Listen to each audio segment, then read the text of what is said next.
How my ancestors began their American dream. These exiled refugees fleeing the greatest political, environmental disaster of the 19th century, 175 years ago on the anniversary of their voyage across the Atlantic Ocean, tracked in real time by Michael Charles Carolan, published on medium.com with photographs, paintings, and graphics on July 27th, 2022. Read by the author. It's July 27th, 1847, and my third great-grandparents and their 4 children stepped from the gangplank of a crowded three-masted ship and onto Pier 20 in Lower Manhattan. Thomas is 40 years old, his wife Elizabeth 10 years his junior. There's Bessie, age 13, Catherine, age 4, Annie, not yet 1, and Michael, age 3. They have been 34 days at sea in the deadliest year of Androshel, the bad life, or Angortamor, the great hunger, called Black 47 for the disease, death, and emigration caused this year by England's genocidal response to the people living in her richest kingdom. 2 of her children will live full lives, neither rich nor hungry, but in America. And the narrative that makes it to me is this. At my namesake's funeral, my great uncle, just a boy at the time, recalled Michael's potbelly that stuck out above the edge of his open casket. On this summer day in 1847, though, the Carolans are survivors among the 3,671 people, according to the New York Herald, who are arriving this week in the city. Faces of hope streaming off the square riggers berthed on the East River, along South Street, the storied street of ships. Theirs is called the Patrick Henry, 8 years old and named for the patriot famous for "Give me liberty or give me death," a packet ship for the mail packets they carried, with 3 masts, 16 sails, over half a football field in length. She's known for her speedy, record-breaking passages across the Atlantic. Many ships took upwards of 6 weeks, and this crossing is no different. The Carolans are among her 315 passengers. Her steward, Peter Ogden, will organize the largest U.S. fraternal organization for blacks. Her captain, Joseph Delano, will become first cousin, twice removed, of President Franklin Delano Roosevelt. The actual president, the year they arrive, is James K. Polk, our second said to be of Irish descent. Our first president to visit the Emerald Isle is 3 decades away, still. Ulysses S. Grant in 1879. And to come in just 2 years are the voyages of the ancestors of our presidents Joseph Biden and Barack Obama. That day in New York, the wind was from the northwest and the thermometer had fallen from 90 degrees, according to the July 27th New York Evening Post. An astonishing change has taken place in the weather. Yesterday was one of the most oppressive days of the season. We were sweltering under the scorching rays of a tropical sun, the air close and sultry. Today we are luxuriating in the refreshing breezes of a cool October. The clouds look dark and chilling, and thick clothing is decidedly comfortable. This morning the thermometer was down to 64 degrees, and at noon it is only at 72. Too great care cannot be taken to adapt the dress to these sudden changes, especially from heat to cold. Standing in the New York sunshine of the day, the water lapping at the sides of their home for the last month, Thomas and Elizabeth can't imagine that in a few years only 2 of their children will be with them, Catherine and Michael. Nor can they imagine that they'll have 6 more healthy ones, raised on a farm outside Willow Grove, Pennsylvania, over the next 15 years. Julia Ann, Thomas Spencer, Martha, Anna Elizabeth, Lydia Tyson, and Mary Emma. Thanks in large part to the generosity of an old childless Quaker couple, the Spencers. George and Mary, part of a robust international religious charity network that provided measureless relief for the Irish people, for black people escaping slavery north of Philadelphia, and whose name will be passed down by my family for generations. Nor could Thomas and Elizabeth imagine that their 8 children will produce 31 grandchildren and multiply exponentially. Like every other immigrating family across the ages given the chance, their feelings of dispossession and forced migration from their beloved home country are with us today more than ever. There are some 1 billion today globally, according to the World Health Organization, or about 1 in every 8 people. The experience of migration is a key determinant of health and well being, and refugees and migrants remain among the most vulnerable and neglected members of many societies. And as for hunger, about 828 million were affected globally in 2021, with a record 345 million marching to the brink of starvation, according to a recent UN report, which is sparked by the war in Ukraine and spikes in food, fuel, and fertilizer prices. At the same time, this year, Ireland's population is over 5.1 million, the highest population recorded in an Irish census since 1841, before the famine. To represent millions around the globe today, we consider the conditions in their abandoned homeland and reanimate their journey, that of a singular American family.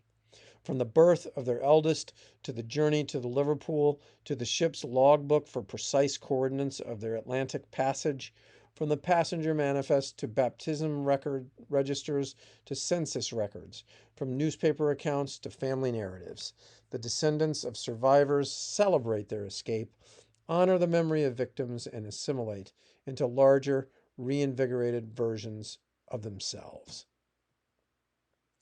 13 years before this day, in 1834, the Carolans parish priest, Father Nicholas McAvoy, rides his horse from the abbey at Kells, 3 miles to the southwest, to a home at a crossroads in County Meath, where the family has lived for more than a century. The place is called Light Town, so named for the stush candles lit at night in the foot-square spy-hole windows of the cabins there. There were 150 of them, built of sod and straw, said to take only 2 days to put up. They made a really pretty sight, according to the National Folklore Collection. Before the roaring hearth, it is February, the priest baptizes Thomas's eldest daughter, Elizabeth, Bessie, on the ship manifest. He handwrites illegitimate on her birth register, as was custom. Her mother's name is Bridie, likely for Bridget. But Thomas raises Elizabeth as Bridie disappears, either to another relationship or death. 8 years on, in 1842, Thomas marries Elizabeth Smith, who is soon pregnant. First comes Kate in 43, then Michael, my great-great-grandfather, in 44. Following year, 1845, another child is perhaps born to the couple, but dies at birth or shortly thereafter. Their priest counts no less than 50 wagon loads of food headed for the port from which the Carolans will within 2 years depart. With starvation at our doors grimly staring us, McAvoy writes presciently in The Nation, October 25th, 1844, vessels laden with our sole hopes of existence, our provisions, are hourly wafted from our every port. Annie is born in 1846, the year the priest who baptizes her writes again that, quote, many of my people are fainting for want of food, literally, and actually dropping out of their standing for want of the most essential and commonest nourishment. Over upwards of 3,000 does certain famine and death impend for the protracted period of at least 4 months. Father McAvoy helps set up a relief fund for donations and calls out a local land baron, Thomas Taylor, the third Marquess of Hertford, a royalty rank above an earl and below a duke. He donates only the sum of £10, the exclamations in the actual letter, dated that May, to Lord Heytesbury, Governor of Ireland. Human life, McAvoy warns, I feel painfully convinced, be immediately and extensively sacrificed. The following May, 1847, in Kells, the month my family actually emigrates to the eastern coast to catch a ferry for Liverpool. The fever hospital population doubles, and the government is providing 2,000 plus inedible portions of a new soup scheme. So innutritious and pitiful a handout that a mob of townspeople revolts, claiming it an offense to the dignity of the people. The streets of Kells are crowded with men, writes a correspondent for the London Morning Post on May 24th. All the bread and provision shops are closed up. The town is full of consternation. The local paper calls it the Stirabout Rebellion. By the time the Carolans leave a week or two later, the country is virtually a war zone, with the constabulary, militia, and more than 30,000 troops of the British Army in country, including hundreds of the 68th Light Infantry at Kells. They are evicting people, quelling crime, protecting the abundant crops, and livestock leaving Irish ports for England, including the following sample published by the London Times of 1 week ending July 8th and arriving at Liverpool. 1,228,950 pounds of butter, measured in firkins, 345 tons of wheat, 2,351 sacks of wheat, 2,004 barrels of flour, 148 tons of oats, 43 tons oatmeal, 251 oxen, 152 calves, beef, pork, whiskey, and 782 barrels of Indian corn. To name just one day, one ship of many. Police are making arrests. Assizes are full. Locally convicted men and orphans will soon be sent to Australia. 4 years later, there'll be 1,300 living in the Kells workhouse, about 700 above capacity. Mass burials of hundreds will take place at the Kells Union Paupers Graveyard, west of town, at the foot of the Spire of Lloyd, a noted landmark of the 17th century. I've actually been atop the tower on a 2020 visit to the region. It's known as the Inland Lighthouse of Folly, built in 1791 by the ancestor of a landlord I referenced earlier in this narrative, Thomas Taylor. His great-grandfather, the first Earl of Bective, elevated to the peerage of Ireland, built the tower to honor his father, Sir Thomas Taylor, the second Baronet of Kells, who died in 1757. As for my third great-grandfather, who arrived in New York 175 years ago, he is born a stone's throw from the spire in 1806. Thomas Carolan Jr. is the second male born to Thomas Sr. and Catherine Gilsenan, my fourth great-grandparents. Upon Thomas Sr.'s death, as is custom, his eldest son Michael, born in 1804, inherits the two-story family home that remains today on what was then the poor borderland fields of the Balrathbury estate. Thomas Jr., on the other hand, gets a small plot nearby on which to build a cabin and raise a family. It's closer to Drumbaragh House, the seat of the Woodwards, also a landlord of the Carolans. But not long after, Thomas, my third great-grandfather, leaves. What's left? By 1854, after Thomas Jr. has gone to America, a land survey shows that his older brother Michael rents 26 acres, 16 of them from Robert Woodward of Drumbaragh. Michael has a few cattle, pigs, crops, and sublets 2 small cabins. The Carolans are among the small and historically often overlooked middle class, people who emigrated toward the beginning as opposed to those who left later, the much larger lower class, whose lives traditionally garner more attention from scholars and public alike. The Carolan men are considered middling farmers, or those holding between 10 and 30 acres, or perhaps even middlemen, those who collect the rents from the tenantry. In the Carolans' case, their sole landlord is eventually one from generations of male progenitors of the Nicholson family, beginning with Gilbert Nicholson in the 17th century, all the way to Christopher Armitage Nicholson, who died in 1849, and ending all the way 6 generations later in the 1960s. Descendant members of the British ascendancy who were bestowed lands in return for military service during Cromwell's conquest in the mid-17th century. There's Christopher's infamous son John Armitage Nicholson, keep reading, then his son Christopher A., his son Gilbert, whose brother John Hampden succeeded, whose son was Christopher H., and finally his son John Warren Nicholson, born in 1931. The estate converted to hospital during the First World War and hosting German refugees during the Second. On the outer edge of the estate remains my family's former two-story stone house, today unoccupied and overseen, or I should say caretaken, by a family related by marriage. It is similar to the homes of the larger farmer class of the era, late 18th century, who held between 30 and a few hundred acres and lived in such structures with slate roofs as opposed to the mud houses with thatched roofs of the middling and small farmer. The home was likely paid for by the Nicholsons, perhaps in exchange for trade services the family provided.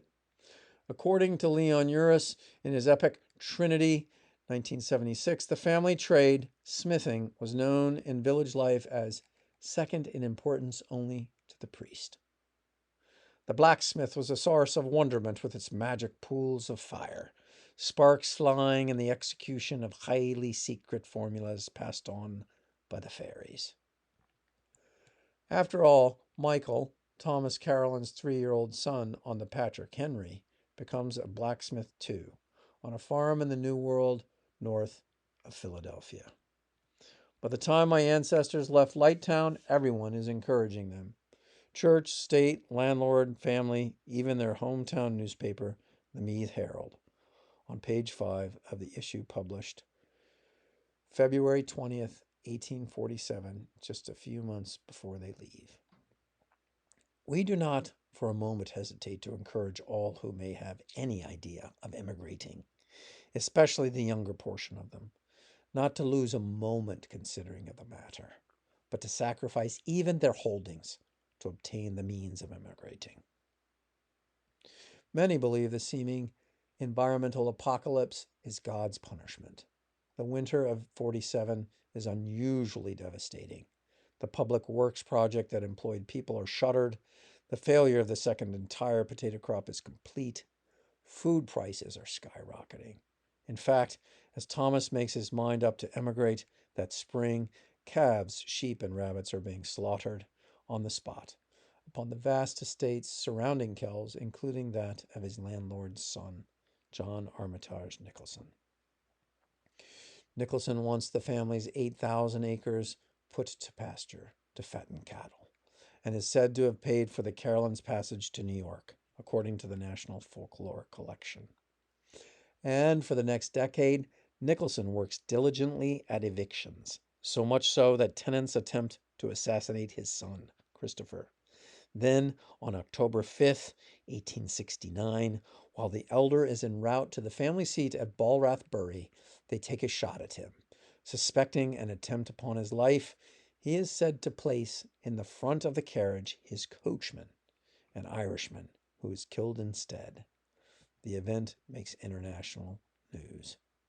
During this era, my great-uncle Michael sublets cabins to the Casserleys and the Swifts, both families who are among those of the many who were evicted by Nicholson. Michael's son, Brian Carolan, marries Mary Brady, Michael being the older brother of my great-great-grandfather, Thomas, or I should say my third great-grandfather, Thomas. Mary comes from a family in nearby Kilskire. Like most in the generation after the Great Hunger, they have no children. Upon Brian's death in 1893, the two-story home and lease of the land transfers to his wife, and after her death in 1928 to her nephew. The Bradys today are stewards of the place. Give me liberty. In June 1847, Thomas walks his family, with perhaps a donkey pulling a cart on which is a trunk and traveling supplies, the 25 miles to the east coast of the country to the Drogheda Steam Packet Company. There they likely sell the animal to pay the 5 shillings a head to catch the steam cattle ferry, the St. Patrick, to cross the Irish Sea for Liverpool.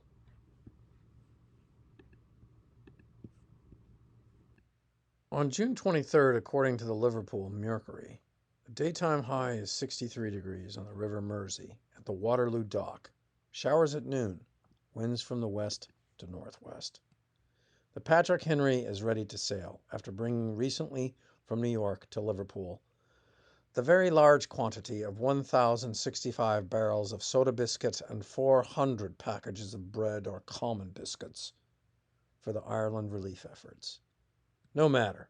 The ship today is full of human cargo.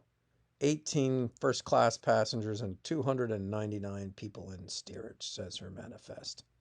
And the Carolans are off, heading for America, where the streets are paved in gold, and the upper hold of the ship known as one of the best and most dependable packets of the era, part of Grinnell, Minturn and Company's Blue Swallowtail line. In her lowest orlop deck, bars of iron as ballast and thousands of dollars of merchandise in bales and bundles, casks and cartons to be unloaded at the port of New York and distributed across the country by the Amazon.com of the era, the railroad. Their passage cost around $650 each in today's dollar for a combined 6 foot by 3 foot by 3 foot high steerage berth if they were lucky. First class passage cost more than $4,000. American made in the shipyard of Brown and Bell in New York, the Patrick Henry launched November 6th of 1839 to great fanfare in the press. Her measurements, about 1,000 tons in volume, burthen, 35 feet wide beam, 22 feet deep, with 2 decks, an 18-foot draft, and 159 feet long. That's a foot shy of the average length of a luxury yacht today, which carries, by law, just 12 passengers. According to the article, The Have and the Have-Nots, The Have and the Have-Yachts, an article in the July 18th, 2022 issue of the New Yorker magazine. The Carolans' food, whatever they could carry, with the shipping company to provide a pound of meal or bread for each adult daily, a half pound for each child 7 to 14, and a third pound for each child under. The voyage is, by all accounts, as much bewildering as brutal. A few months before the Carolans depart, an Anglo-Irish member of Parliament named Stephen de Vries voluntarily traveled in steerage to observe the typical conditions. His report is frequently quoted by the historians. Hundreds of poor people, men, women, and children of all ages, from the driveling idiot of 90 to the babe just born, huddled together without light, without air, wallowing in filth, and breathing a fetid atmosphere, sick in body, dispirited in heart. The dim interior of the steerage is lit by a few lamps. The aisles between the bunks are clogged with food boxes, clothing, utensils, clothing bundles, and whatever small mementos the women had salvaged from their abandoned homes. Hatches are left open, but as the Patrick Henry reaches the open water, the rolling produced the inevitable seasickness. The lack of toilets is woefully apparent, and before 2 days pass, they are initiated into the unbelievable hardships of immigrant passage to the land of the free. Thievery and assaults between passengers are commonplace, and from the crew itself, including a documented voyage on the Patrick Henry in April 1846 under Captain Delano's younger brother. For getting food cooked, stoves are set on deck and lit at specified intervals for cooking. Crowding upon each other, passengers vie to heat a little oatmeal or soup, perhaps made of salt beef or bacon. As for gales, they blow up out of nowhere on most voyages. To everyone who had never set sail like the Carolans, they are terrifying experiences as they had never undergone before. At the first dash of spray over the bulwarks, the hatches on the steerage are battened, passengers sealed in their box. For hours, if not days, in utter darkness, since neither candle nor lamp can be lit, they wait. Women shriek, children scream at every roll or pitch of the ship they believe to be sinking. The masts creak, the whole vessel lurches. The water oftentimes pours down in torrents through cracks and holes into the lower decks. The Carolans watch the receding shores of England, then the rocky coast of Wales, and at midnight, silently sailing past Holyhead, they see the coast of Ireland. Under a heavy press of canvas, they pass the jagged Tuskar Rock, off County Wexford, and lastly Cape Clear. About 43 hours leaving the Mersey, they are well beyond the sight of land, far out in the great open expanse of the Atlantic.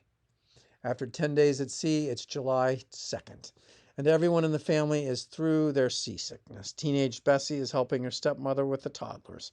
Thanks to excerpts from Captain Delano's logbook published in New York newspapers, the Patrick Henry is precisely 669 miles beyond Tuscarora Rock and averaging 3.5 knots. The Carolans climb up to the main deck and look across the bulwarks.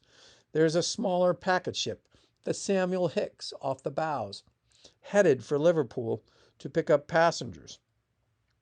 Captain Delano orders signals exchanged with Captain Bunker, whereby flags are raised from the deck to communicate compass, relative bearings, standard times, ports, designations, and other information. The next week, day 18, they are 1,500 miles from Liverpool and averaging a whole 6 knots. The British bark Emigrant crosses their path. As for life on board, the women sew and knit. Tradesmen made money repairing shoes and clothes. Boys and girls copied the characteristic rolling gait of the sailors or danced to the tune of diminutive Irish fiddler, who played as indefatigable as a dummy cranked up after every song. During these few hours, when gaiety surmounted the underlying sadness, anxiety, and fear, the crowded foredeck was a little like a bit of Ireland revisited.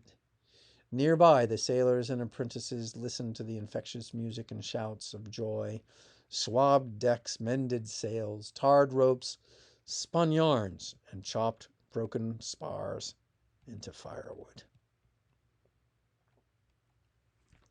On July 14th, day 22 on deck, Bessie is holding Annie and sees a ship in the distance sailing in the direction with a cross in her foretopsail. Then 10 days later, day 32 at sea, July 24th, land ho, Nantucket Island in the distance and little Michael's 3rd birthday with song and extra biscuit. The day following, July 25th, off the shoals, they pass the Hottinger, a packet ship similar in size under Captain Ira Bursley, headed for Liverpool. It's the very ship with at least 2 voyages in the history books. The first, Sarah Mitten Maury, an advocate for improved conditions on immigrant ships, sailed 2 years prior, 1845, from Liverpool to New York, and published her account of life on board such ships. Apart from the commander, first, second, and third mates, the crew consisted of the steward, a black man, 2 black cooks, a carpenter, and untypically for a sailing ship, a blacksmith, and 24 sailors, composed of men no less from 10 nations: England, America, Spain, Italy, France, Denmark, Prussia, Holland, Portugal, and Scotland, a fair number of whom had little or no understanding of the English language. Maury watched with great interest as several hundred immigrants, mostly Irish, climbed out of the steerage, noting that several of them were carrying musical instruments, which included a pair of bagpipes, 2 or 3 fiddles, and some flutes. The musicians took up their positions, and soon they were joined by a whole chorus of singers. Within minutes, the deck of the packet ship was akin to events at an Irish country fair, with scores of men, women, and children laughing, dancing, and jigging around the caboose, making it almost impossible for sailors to work the ship. The very considerate Captain Bursley tolerated it for some time, then, by way of a kindly ruse to restore order, explained to them that if they continued to dance in that manner, they would upset the ship. This seemed to work, for without a murmur, they all sat down, becoming as quiet as church mice. The second was that the Hottinger would sink, taking down Captain Bursley and 13 crewmen off Blackwater Bank, not far from Tuscarora Rock, near Wexford, 3 years later, in 1850. 3 days later, day 34 at sea, the Carolans are on deck again, gazing as Manhattan's southernmost point sweeps by, where green lawns surrounded the battery, and promenading ladies and gentlemen could be seen through the foliage. Soon, South Street and the many ships tied to her flank, the tangled thicket of masts and rigging almost concealing the dingy warehouses behind them. Suddenly, the chorus of welcome and questions and answers between the sailors aboard the tied-up ships and those aboard the Patrick Henry. Word circulates that they have once again come within a day of the speed record. The vessel remains one of 3 transatlantic sailing packets that held the record for the fastest Liverpool to New York crossing for a period of 25 years or more at 33 days. This is likely why Captain Delano of New Bedford, Massachusetts, and the Patrick Henry, of which he later owned 2/16, made more money than any other ship belonging to her owners. Captain Delano at this point takes the role. There have been no deaths on the voyage, though a New York newspaper claims 288 in steerage. Another claims 300. The manifest shows 297. In Canada, it's far worse this summer. The voyage is cheaper, the British boat shoddier. About 100,000 people flee, with 70,000 to Montreal, which had a population of only 50,000 at the time. More than 6,000 women, men, children perish, and today lie in North America's largest Irish mass grave. Back in the Carolans, former townland in County Meath, the population plummets 54% in a decade. 3 decades later, the 50 houses of Springville, of which Lighttown is just a part, are reduced to only 11 houses. In 2011, there are only 4 houses, one of which is vacant. That's the 2-story stone home of my ancestors, which I have visited, held today by the Brady family, or Obrata, who are related by marriage. It is my father's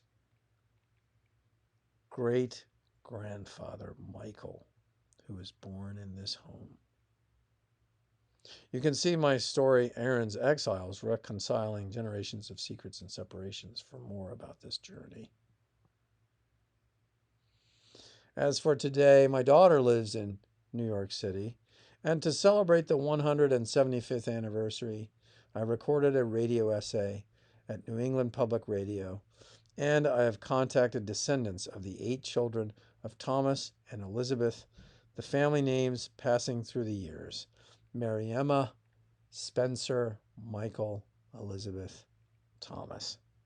Their photographs can be found on the page of this story at medium.com. Many cousins whom I love remain in Philadelphia.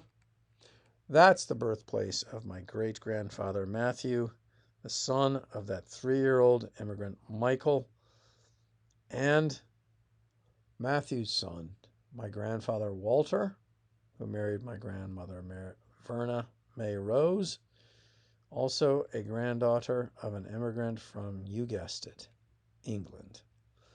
And for a little synchronicity, my father's birth date is July 24th. That's precisely 93 years after to the day of the birth of Michael Carolan, his great-grandfather, that 3-year-old who sailed on the Patrick Henry. Happy 85th birthday, Dad.